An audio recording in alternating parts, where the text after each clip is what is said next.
The slam of the bedroom door echoed through our house like thunder. I stood there in the living room, stunned silent by her reaction to what had been a simple comment about dinner plans. 2 hours of piercing silence followed. No conversation, no eye contact, just the weight of another session of her infamous silent treatment crushing down on my shoulders. This was the third time this month. I'd say something she didn't like, and suddenly she'd transform into a ghost, physically present but completely unreachable. In the past, I would have followed her around the house, apologizing profusely for whatever perceived slight had triggered her shutdown. I would have begged for forgiveness, promised to do better, anything to end the excruciating silence. But tonight was different. As I watched her move through our kitchen, deliberately ignoring my existence, something inside me hardened. 6 years of marriage, and this had become her weapon of choice. The silent treatment, a form of emotional manipulation that had effectively kept me walking on eggshells around my own wife. I remembered how it started, small disagreements where she'd go quiet for an hour. Then it escalated to full days of silence. I'd grown accustomed to being the one who always broke first, who always crawled back seeking reconciliation.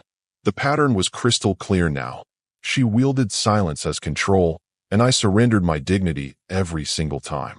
My phone buzzed. A message from my brother asking if I wanted to grab drinks. Normally, I would have declined, afraid to leave the house during one of her silent episodes. But tonight, I typed back, "Meet you in 30.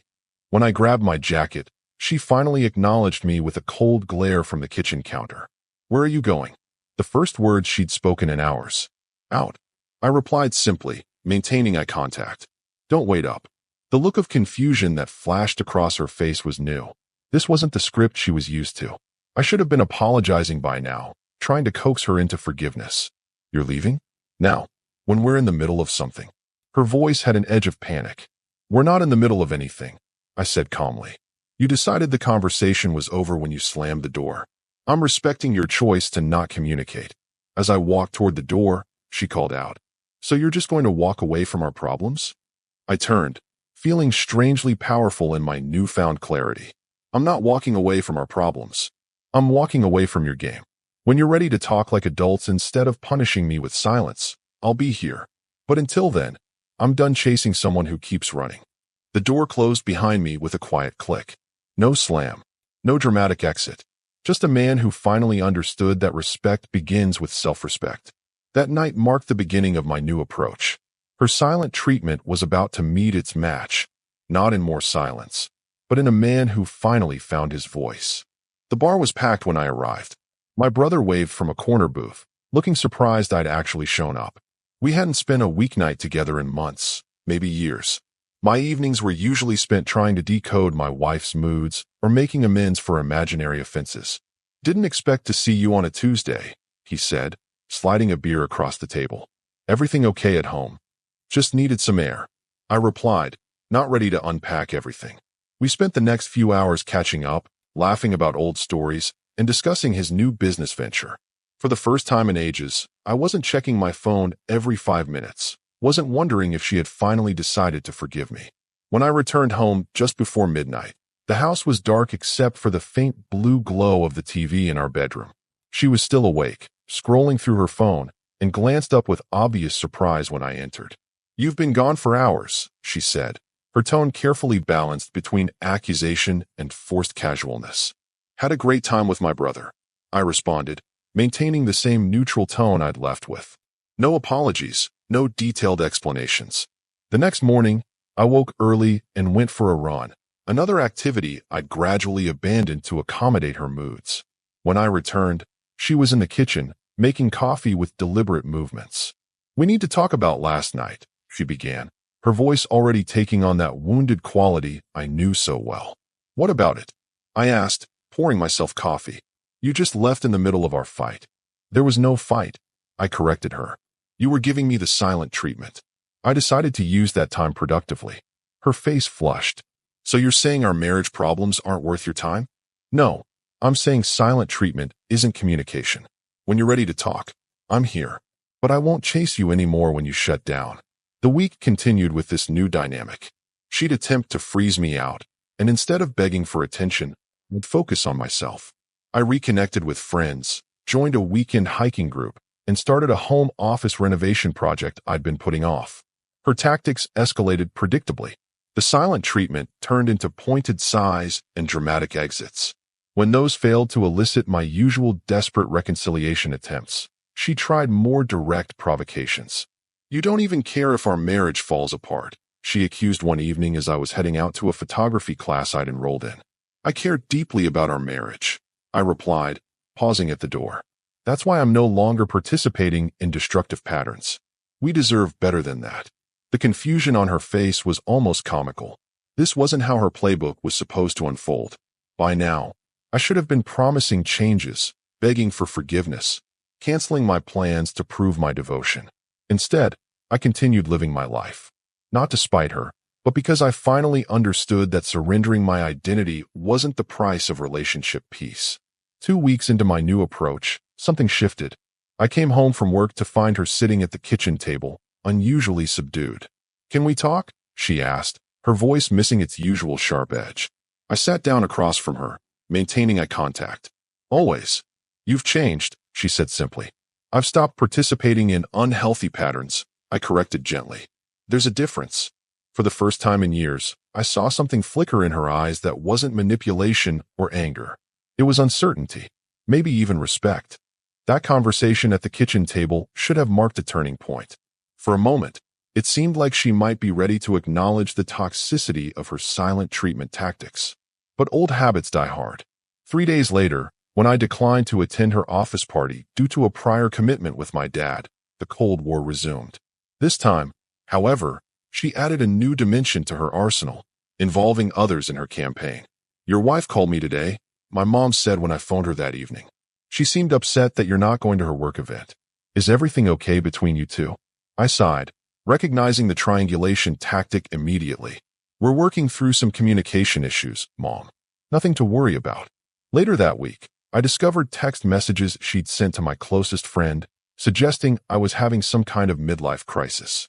According to her, I was suddenly selfish and distant, prioritizing my new hobbies over our marriage. Rather than confronting her about this immediately, I decided to observe. What I saw was revealing.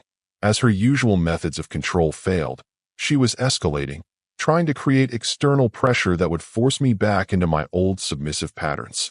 I maintained my course, not out of stubbornness, but from the growing certainty that our relationship couldn't heal until these manipulative patterns were addressed. I continued living my life, working, exercising, socializing, pursuing interests, while remaining open to genuine communication whenever she was ready. Then came an unexpected discovery. While paying our bills online, I noticed multiple charges from a therapy service I didn't recognize. Apparently, she had been seeing a counselor for the past month without mentioning it to me. That same evening, I found her at the dining table, staring at her laptop with unusual intensity. When she didn't notice my presence, I cleared my throat. "Working late?" I asked casually.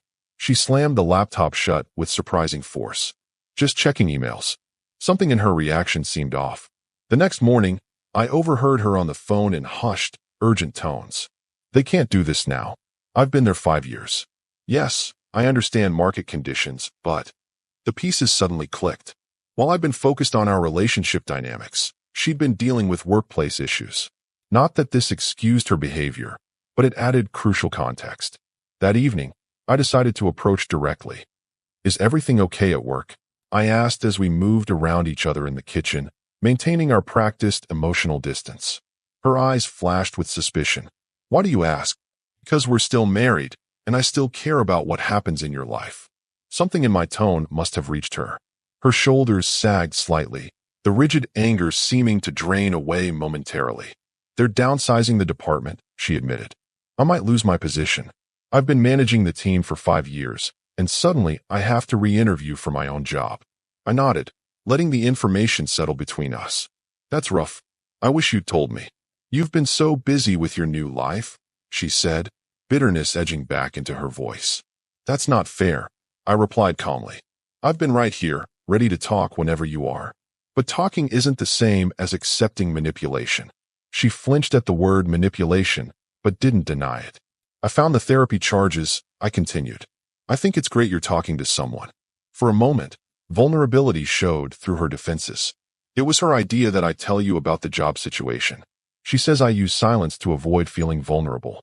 The admission hung in the air between us, the first real truth we'd shared in months. Would you consider going to therapy together? I asked.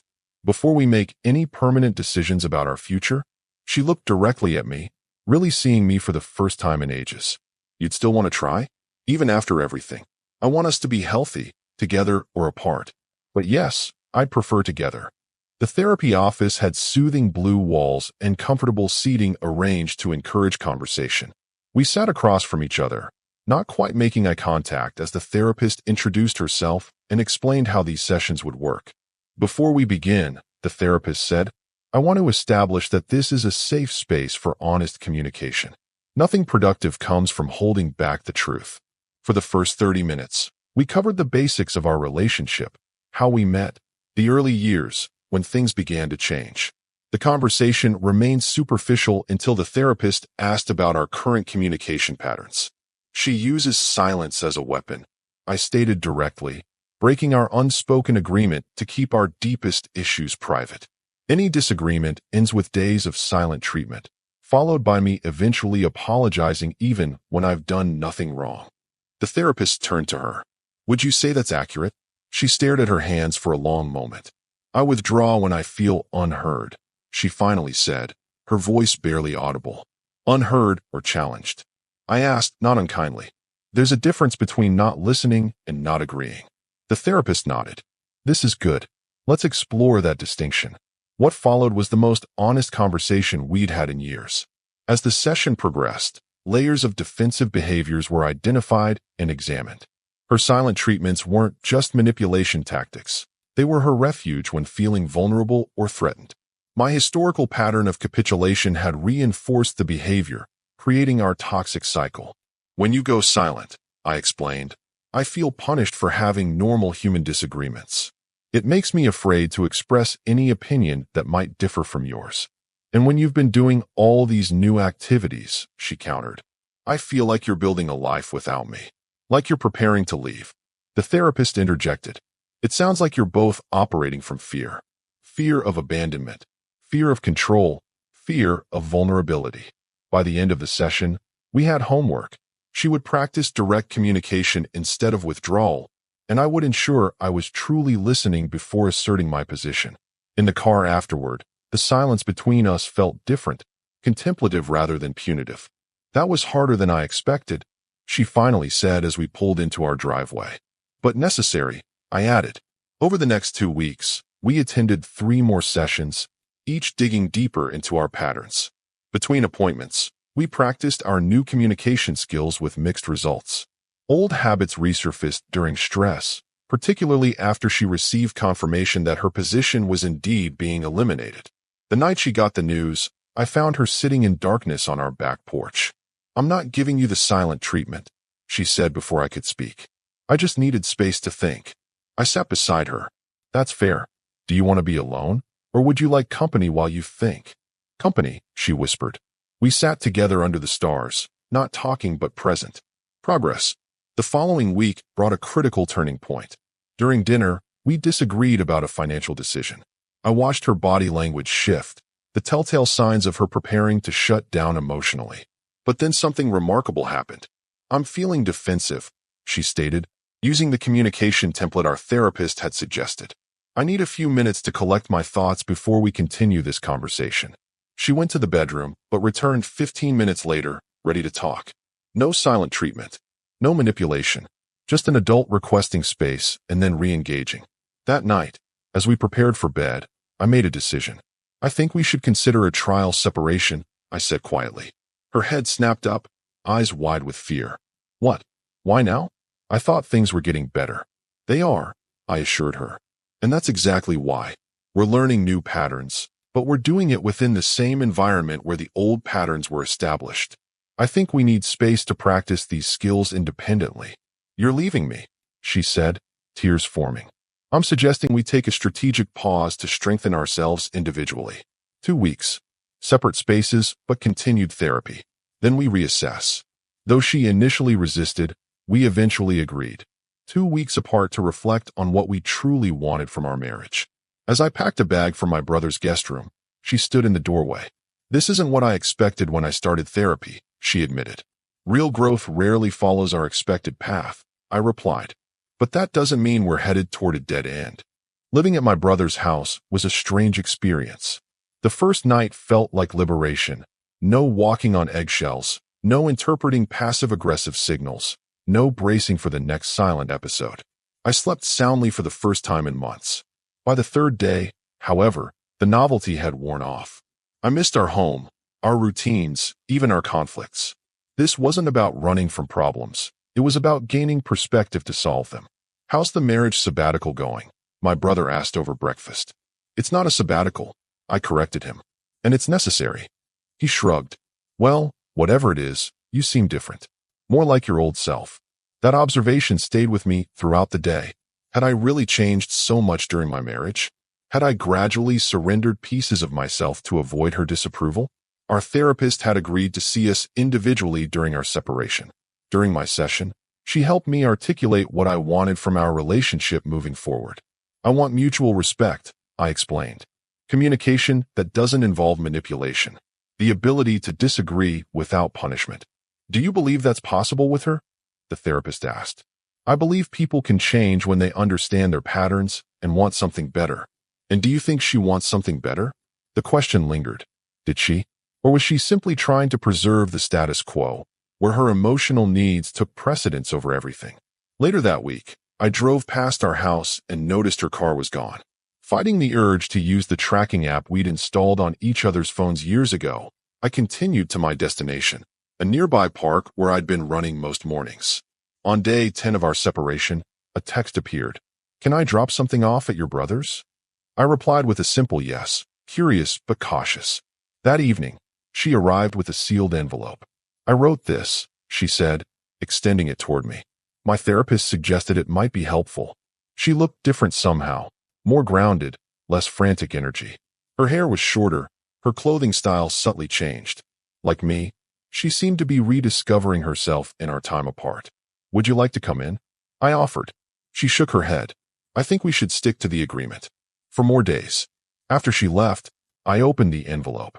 Inside was a 5-page letter, handwritten on stationery I didn't recognize. It began with a timeline of her own family history. Parents who used silence and withdrawal as standard operating procedure.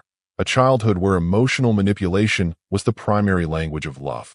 "I'm not offering this as an excuse," she wrote, "but as context. I never realized that what felt like self-protection to me was actually a weapon that damaged us both." The letter continued with a detailed accounting of incidents where she'd used silent treatment deliberately to control outcomes, alongside genuine moments of vulnerability where silence had been her only perceived refuge. "The difference between us," she concluded, "is that you were willing to walk away from a toxic pattern, while I've been clinging to it like a life raft. I don't know if we can repair what's broken between us, but I do know that I want to become someone who doesn't need manipulation to feel secure." I read the letter 3 times that night, emotions cycling between vindication, grief, and cautious hope.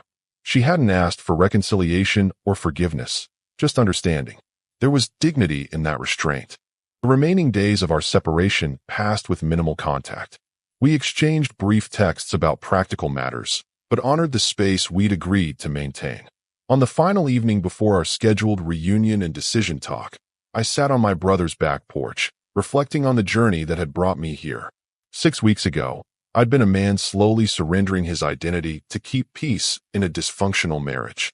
Now I was someone who understood his own boundaries and was willing to defend them, even at the cost of comfort. Whatever happened tomorrow, I wouldn't return to silent capitulation. That version of me was gone for good. My phone vibrated with a text from her. "I'm nervous about tomorrow." I replied honestly, "Me too." 3 dots appeared as she typed, disappeared, then reappeared. Finally, "Whatever we decide, thank you for forcing us to face this. It would have been easier to keep pretending." That night, I packed my bag and prepared to return home, not certain we would reconcile, but certain that we would at least speak our truths. After years of silence, that felt like a victory in itself. The morning of our reunion dawned clear and bright. I arrived at our house precisely at the agreed time, 10 o'clock. She opened the door before I could knock, as if she'd been watching for my approach. "Welcome home," she said softly, though we both knew my presence didn't yet guarantee I was staying. The house looked different. She'd rearranged furniture, replaced some artwork, created a space that felt refreshed rather than haunted by old patterns.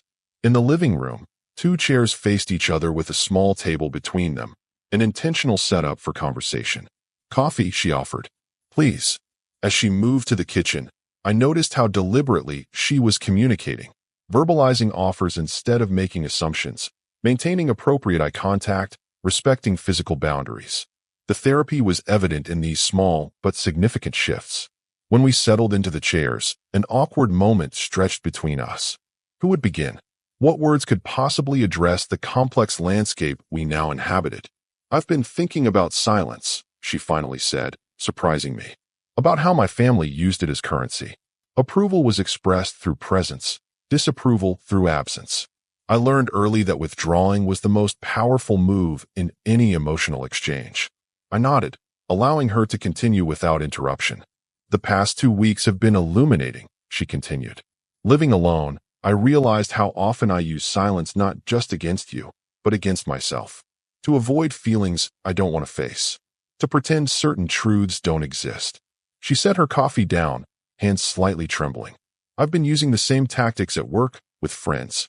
It's not just our marriage, it's how I navigate the entire world. And it's cost me more than I realized." "Have you reached any conclusions?" I asked, keeping my tone neutral. "Yes," she said firmly. "I want to change. Not just for us, though that matters tremendously, but for myself. This isn't who I want to be anymore." I took a deep breath. "I believe you want to change. The question is whether we should continue this journey together or separately." Her expression remained composed, though I could see the effort it required. "What do you want?" 2 months ago, this would have been a trap, a question designed to test my loyalty, with silent punishment awaiting the wrong answer. Now it felt genuinely open-ended. "I want a partnership based on mutual respect and honest communication," I said. "I want disagreement without fear, vulnerability without exploitation, growth without manipulation." "Can you see that happening with me?" she asked quietly. "I believe it's possible," I replied carefully. "But it would require consistent effort from both of us, professional support, and clear boundaries." She nodded, seeming to have expected this answer. "I've drafted something," she said, reaching for a folder on the table. "Not an ultimatum, but a framework for moving forward, if that's what we choose." Inside were typed pages outlining a relationship reset, continued therapy, both individual and as a couple, communication protocols for disagreements, regular check-ins about personal and shared goals, a mutual commitment to individual interests and friendships outside the marriage. "The therapist helped me organize my thoughts," she explained. "But these are my words, my commitments." I read carefully, impressed by the thoroughness and self-awareness reflected in the document. This wasn't a desperate plea or a temporary concession. It was a blueprint for sustainable change. "I'd like to add something," I said when I finished reading. "A 3-month review period. If either of us feels we're slipping back into old patterns, we revisit the separation option without blame." She didn't flinch at the suggestion. "That's fair. I'd add only that we agree to state it directly, not withdraw or hint at discontent." Agreed. We spent the next hour refining the document, then signed it, not as a legal contract, but as a symbol of intent. Whatever came next, we would face it with clarity and purpose. That evening, as we prepared dinner together in a kitchen that now felt like shared neutral territory, she paused mid-task. "I've never properly apologized," she said, "for the years of silent treatment, for the manipulation. I'm truly sorry for the pain I caused." "Thank you," I replied simply. "I accept your apology." Later, as we sat on the porch watching the sunset, side by side but not touching, respecting the delicate new boundaries between us, she asked, "Do you think we can really change patterns that run this deep?" I considered the question carefully. I think it's like learning any difficult skill. At first, it requires constant attention and correction. Eventually, with practice, it becomes second nature. She nodded. "The silence between us now feels different, peaceful rather than punitive." "That's the difference," I agreed. "Silence as presence rather than absence." as connection rather than weapon. As darkness settled around us, we sat together in that new quality of silence, two people choosing their path forward with clear eyes and honest hearts. The future remained unwritten, but for the first time in years, I felt hopeful about the story we might create together. Not because I'd surrendered to her will, but because I'd finally stood firm in my own truth. Sometimes, it takes showing someone how quiet single life can be to rediscover how beautiful shared silence can become. Our story has come to an end. If you've made it this far, how about subscribing to our channel? It helps us immensely. I've selected 2 other videos for you that I'm sure you'll enjoy. Feel free to click on them. I'll be waiting for you in the next story. See you soon.